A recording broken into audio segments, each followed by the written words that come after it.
From the rain-soaked streets of a city that keeps its books in the dark, Callaway Bay Radio presents Endless Noir. Tonight, The Man Who Knew Me When.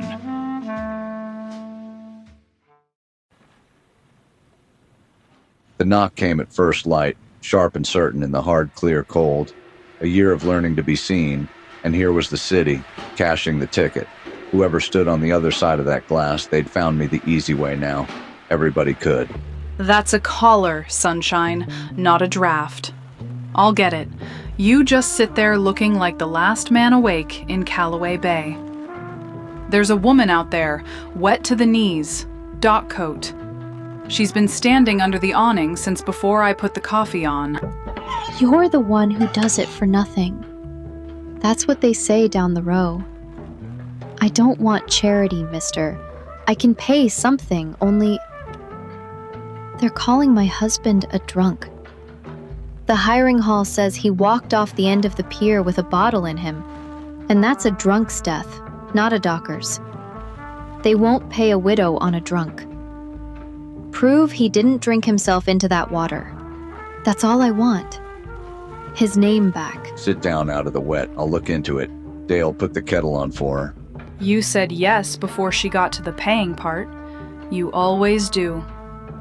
All right, give me his name for the card, and I'll start a file the honest way, the way nobody teaches anymore. Corley. Tom Corley.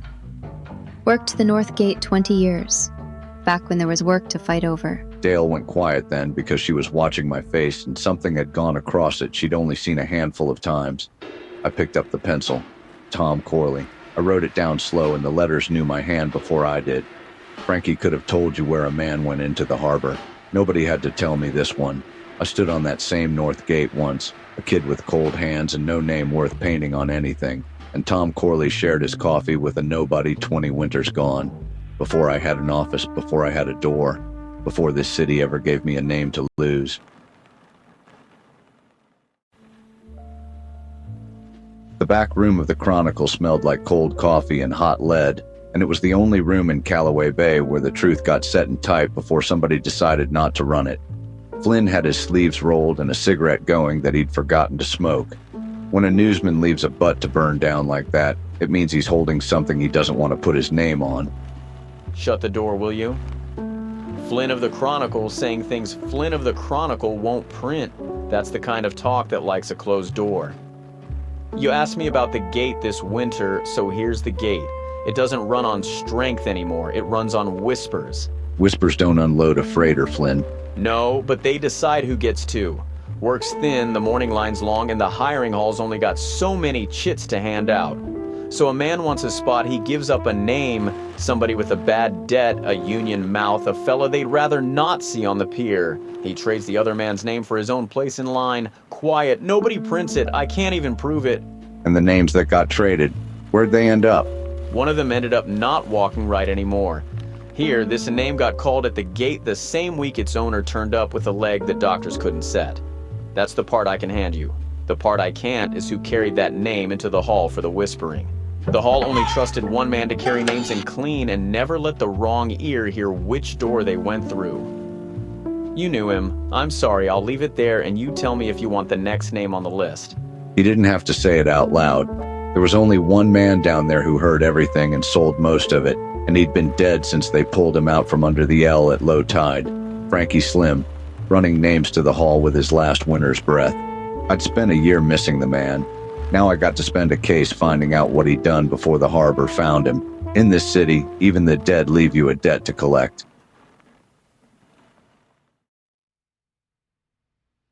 They gave the Blue Room a new coat of respectability that winter. No more girls at the door, no more cards in the back, just a brass plaque that said Harbor Labor Association, and a man behind the desk who decided which longshoremen ate on Tuesday.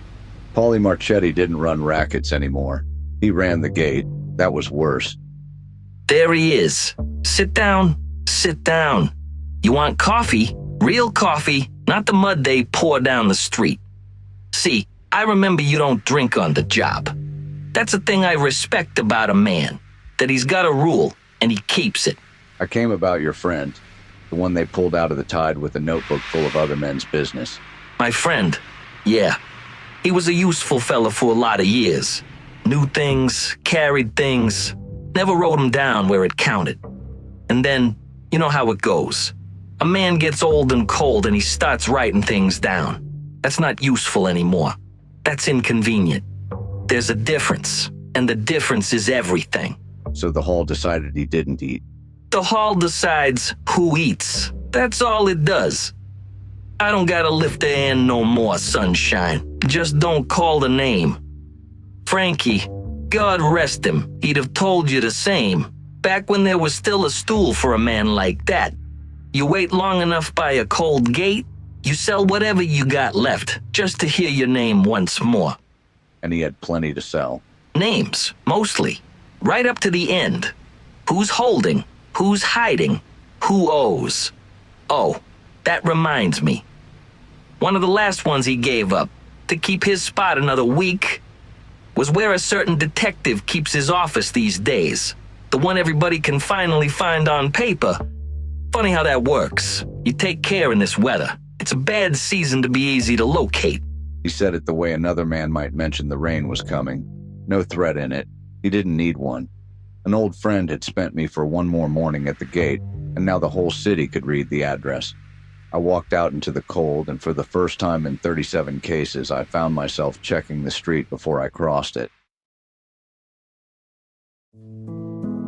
A man can hide most things, friends, but never a cheap hat. The Meridian Hat Company has blocked fine felt for gentlemen since 1908. Rainproof, wind-steady, and shaped to keep your business under the brim where it belongs. Meridian, the hat that keeps its shape and yours. And now, the conclusion of The Man Who Knew Me When.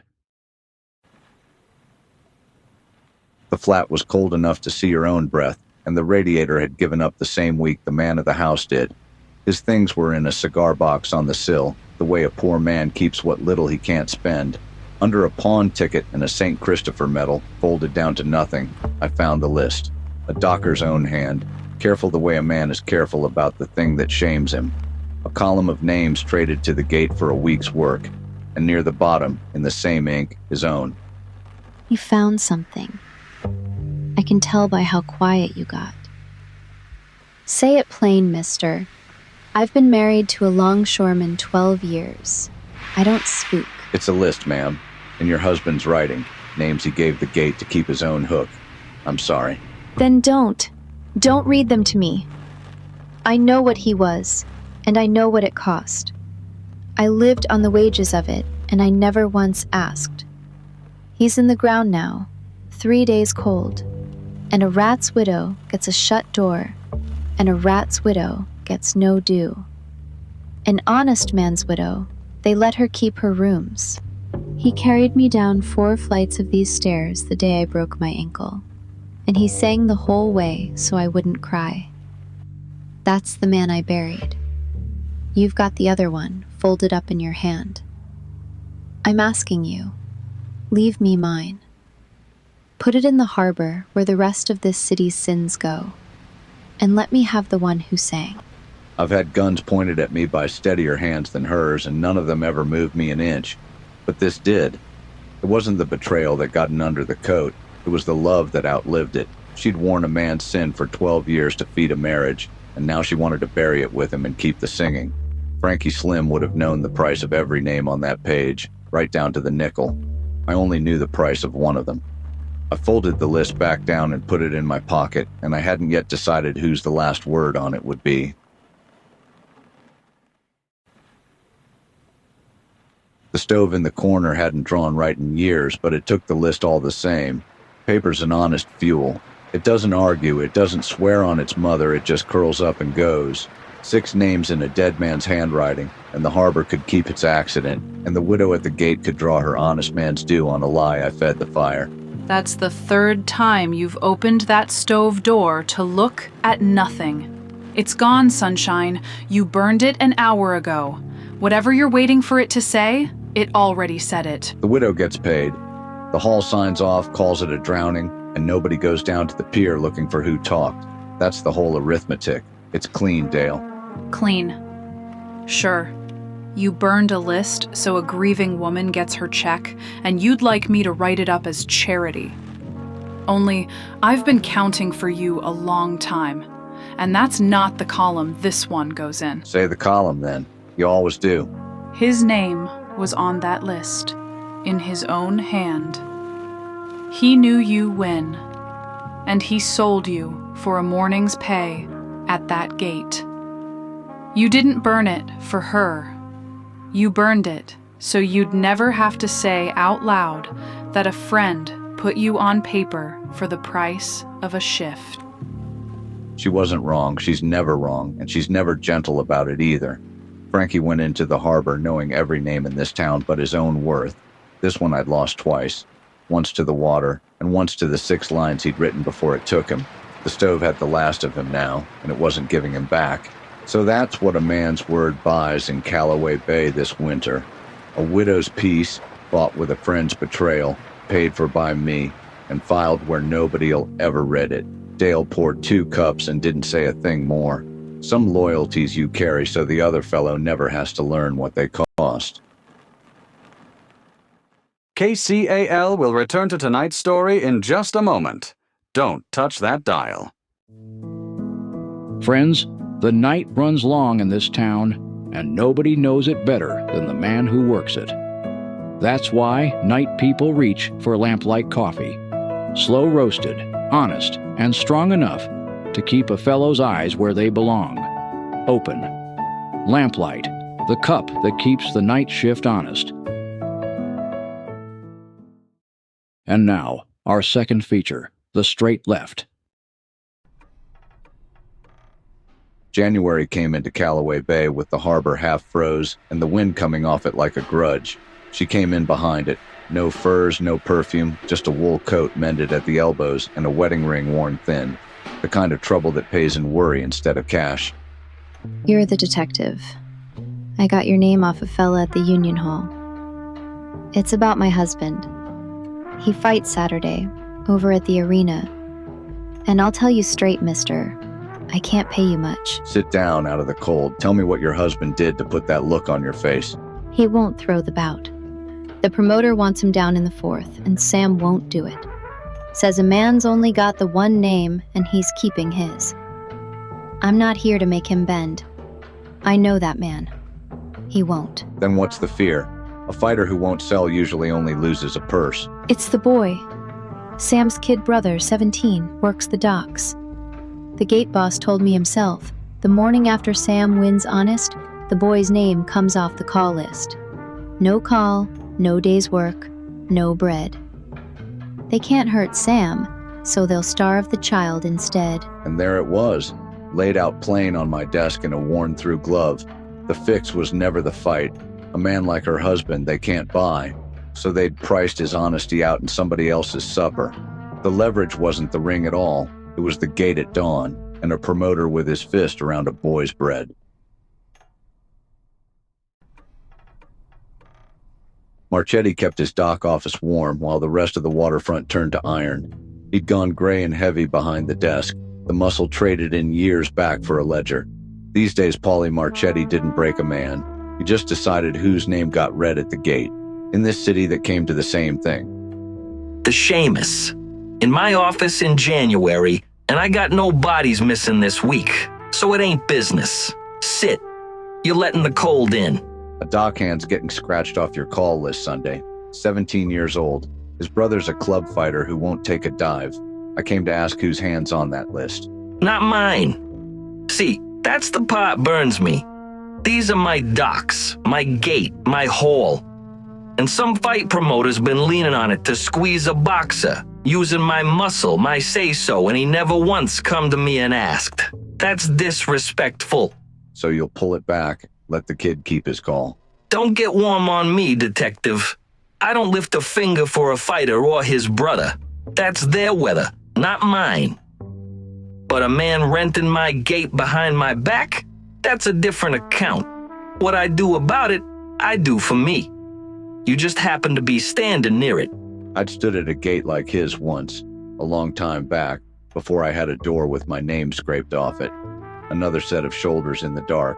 waiting to hear if I ate that day. I knew exactly what a boy on that list was worth. Marchetti didn't. To him, it was a bookkeeping insult. But an insult he meant to collect on was a rope I could climb.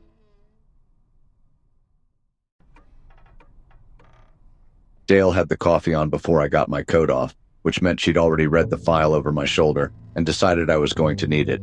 She was usually right about both. There's a name in the fight game morgue, Dale. 2 winters back, a club fighter who wouldn't go down when he was told had an accident in the dressing room, hand caught in a door that closed real deliberate, never made a fist again.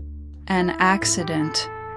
In the same promoter's building, to the same kind of fighter, over the same kind of no. This town's just cursed with unlucky doors. It's a pattern, and a pattern's a thing the athletic commission can take a man on, crippling and fixing. That's not a rumor. That's a charge. And you're about to stake a 17-year-old's whole winter on the word of a woman who walked in off the street crying. So tell me you checked her, Sunshine. Tell me you didn't just take a sad coat at face value like the last 3 times. I checked. Talked to the union steward, the gym man, the kid himself. Her story's straight all the way down. Husband won't sell, brother's on the list, promoter did the rest. She's exactly what she looks like, which around here is the rarest thing there is. Well, mark the calendar. He looked before he leapt. I'd faint, but I just made the coffee. She busted my chops because it was true, and because for once I'd done it right before I moved. I had the wife straight, the boy real, and a crime with a fighter's ruined hand behind it. Now I just needed to reach the commission before Saturday, while the promoter still thought the only fist in play was in the ring. Time, friends, is the one thing this city never gives back. The Calvert Watch Company builds 17 jewel movements that keep it to the second, through rain, rough handling, and late nights. Calvert, the second hand you can trust. And now, the conclusion of the Straight Left. The whole city was froze to the bone that January. The piers half worked, and the harbor gone hard at the edges. But the fight arena was the one warm room left in Callaway Bay. 1,000 bodies, a haze of smoke, and a roar you could lean on. His wife sat beside me at ringside, her hands knotted in her lap like she was praying with them. That's him. Center of the ring. The one who won't look at the promoter's corner. He knows what it costs him, and he's doing it anyway. Detective, tell me you fixed the other thing. Tell me the boy still gets his call at the gate. It's done. The commission's men are already at the promoter's corner with a 2-year-old file. A fighter's broken hand, the accident that wasn't. And the muscle they rented to lean on the gate, that leverage got pulled out from under them this afternoon. There's nobody left to threaten the boy with. Your husband doesn't have to sell a thing tonight. He just has to win. He's never known how to do anything but win straight. That's the whole trouble with him. Down in the corner, the promoter was turning gray. 2 commission men flanking him like pallbearers who'd showed early. His enforcer kept looking for a phone that wasn't going to ring. And in the ring, a man who'd been told all week to lie down set his feet instead. The Straight Left came up out of nowhere and landed square, and the other fellow folded like a bad hand of cards. The crowd came off its feet screaming, and not one of those 1,000 souls knew they'd just watched a man keep his word. His wife did. She was crying and laughing both, and for once in this town, nobody was going to make her pay for it. Morning came gray and cold and honest. Down at the pier gate, they read the call list, and the boy's name was on it, held there by nothing fancier than my plain word to the hall and Marchetti taking his own muscle back. Dale had the good coffee out, the kind she saves for the days the city loses one. So, the promoter's answering to the commission for the fix and the hand he broke. The fighter kept his name, and the kid heard his own called at dawn. Did I get all of it? Or did you save a tragedy for the second cup? That's all of it. Nobody paid, nobody got sold, nothing owed. Clean straight through, I keep waiting for the catch. There isn't one, Sunshine. That's the thing you can't sit with. This town almost never lets a man keep his honor and the people he'd bleed for, both. Picks one, takes the other. And this once, just this once, it let him have the pair. Don't get used to it. City's due to correct. Oh, it will. But not this morning. This morning, a boy's working, and an honest man won. That's worth the real coffee. So drink it before you go looking for the bill. I drank it. Outside, the harbor stayed frozen and the wind kept its grudge and none of it had changed. But somewhere a name got called that a promoter tried to price out of existence, and a man who wouldn't sell got to stay a man who wouldn't sell. In Callaway Bay, you learn to take that and not ask for change. The books never balance in Callaway Bay, Sunshine. We just keep them anyway. Good night. Next week, The Cold Slip. Endless Noir is a work of fiction. The scripts are written by artificial intelligence. The voices are professional voice clones from 11 Labs Voice Library.